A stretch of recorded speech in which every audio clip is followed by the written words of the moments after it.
Swastiastu. Perkenalkan, nama saya Oidi Surya dengan NIM 1817051205. Baik, di sini saya akan mempresentasikan mengenai karakteristik pelaporan keuangan koperasi. Mengenai standar akuntansi keuangan PSAK nomor 27 tahun 1996 tentang akuntansi koperasi. Ciri-ciri akuntansi koperasi adalah sebagai berikut. Yang pertama yaitu pengurus mempunyai tanggung jawab dan kewajiban untuk melaporkan kepada rapat anggota tentang segala hal yang berkaitan dengan kehidupan koperasi. Aspek keuangan merupakan salah satu aspek kehidupan koperasi. Laporan keuangan koperasi merupakan bagian dari laporan pengurus tentang kelangsungan hidup koperasi. Yang kedua yaitu modal koperasi terdiri dan dibuat dengan mengurangi hasil usaha termasuk tabungan, pinjaman, cadangan, dan sumber-sumber lainnya. Simpanan anggota meliputi yaitu simpanan wajib dan simpanan sukarela. Tabungan sukarela dapat diperoleh dari non-anggota. Cadangan serikat pekerja didukung melalui distribusi kinerja anggaran utama dan dana lainnya. Usulan koperasi bertujuan untuk mengembangkan modal kerja sendiri dan untuk menutupi kerugian koperasi. Koperasi yang diusulkan bukan milik anggota dan tidak dapat dialihkan kepada anggota meskipun terjadi pembubaran. Yang ketiga yaitu laporan keuangan koperasi diperuntukkan bagi pihak selain pengurus koperasi dan tidak dimaksudkan untuk pengurus perusahaan. Yang kedua yaitu tujuan pelaporan keuangan koperasi. Informasi yang disajikan dalam laporan keuangan koperasi mungkin memisahkan antara aktivitas yang dilakukan anggota dan bukan anggota, yaitu tujuannya. Yang pertama itu mengklasifikasikan pengetahuan tentang sumber daya ekonomi, kewajiban dan aset bersih yang dimiliki oleh asosiasi sebagai item yang didistribusikan kepada anggota dan bukan anggota. Yang kedua yaitu pengetahuan tentang transaksi, peristiwa dan keadaan yang mengubah sumber daya ekonomi, kewajiban dan kekayaan bersih selama periode waktu tertentu diklasifikasikan sebagai anggota dan bukan anggota. Tujuan laporan keuangan koperasi adalah menyediakan informasi yang berguna bagi pemakai utama dan lainnya. Beberapa hal yang dapat diinformasikan oleh laporan keuangan adalah sebagai berikut.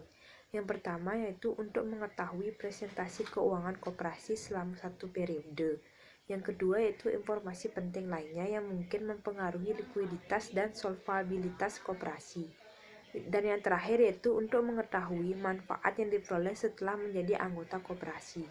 Jadi yang ketiga yaitu karakteristik laporan keuangan koperasi menurut PSAK nomor 27. Yang pertama yaitu laporan laba rugi mewakili pendapatan yang dikenal sebagai SHU. SHU dapat berasal dari perusahaan yang diselenggarakan untuk anggota atau bukan anggota. Yang kedua yaitu laporan keuangan yang disampaikan kepada RAT harus ditandatangani oleh semua anggota pengurus koperasi. Baik, sekian presentasi dari saya. Presentasi selanjutnya akan dilanjutkan oleh teman saya. Baik, perkenalkan nama saya Kadek Mahasiswa Video Suara dengan NIM 1817051210. Di sini saya akan melanjutkan materi yang telah dibawakan sebelumnya oleh Oidi, yaitu format laporan keuangan koperasi berdasarkan PSAK nomor 27. Yang pertama ada penyajian laporan neraca. Sesuai dengan PSAK nomor 27 tahun 2009, neraca menyajikan informasi mengenai aktiva, kewajiban dan ekuitas koperasi pada waktu tertentu. Komponen neraca menurut PSAK nomor 27 yaitu yang pertama ada aset. Dalam aset ada aset lancar, investasi jangka panjang, dan aset lain-lain. Yang kedua ada kewajiban dan ekuitas. Ada kewajiban jangka pendek, ada kewajiban jangka panjang, dan ekuitas. Untuk format neracanya bisa dilihat di gambar tersebut. Baik, dilanjutkan penyajian laporan perhitungan hasil usaha. Laporan perhitungan hasil usaha digunakan sebagai pengganti istilah laporan laba rugi yang memuat akun pendapatan dan beban. Dalam PSAK nomor 27 tahun 2009 menyatakan bahwa perhitungan hasil usaha harus memuat hasil usaha dengan anggota dan laba atau rugi kotor dengan non-anggota. Untuk formatnya bisa dilihat. Baik, penyajian laporan arus kas. Menurut PSAK nomor 27 tahun 2009, laporan arus kas menyajikan informasi mengenai perubahan kas yang meliputi saldo awal kas, sumber penerimaan kas, pengeluaran kas, dan saldo akhir kas pada periode tertentu.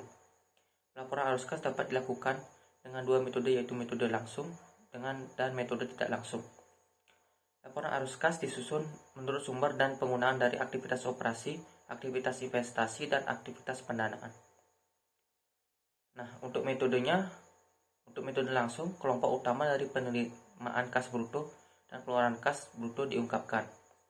Sedangkan untuk metode tidak langsung, laba atau rugi bersih disesuaikan dengan mengoreksi pengaruh dari transaksi bukan kas, penangguhan atau akrual dari penerimaan atau pembayaran kas untuk operasi di masa lalu dan masa depan, dan unsur penghasilan atau beban yang berkaitan dengan arus kas investasi atau pendanaan.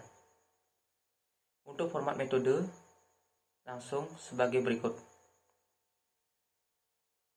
Nah, dan format metode tidak langsung sebagai berikut. Baik, selanjutnya ada penyajian catatan atas laporan keuangan.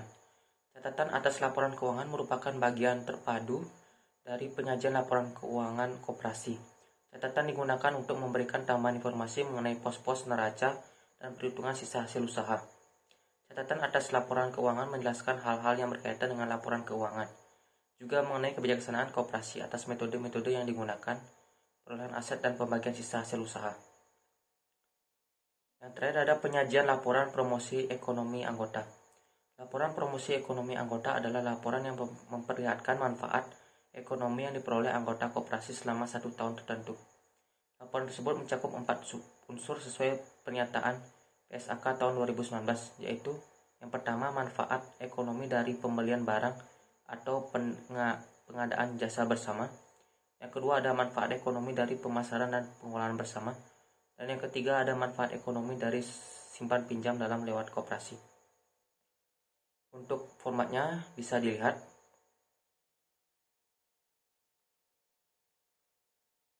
Baik, sekian dari presentasi kami dari kelompok 10. Jika ada salah kata mohon dimaafkan. Akhir kata kami ucapkan terima kasih.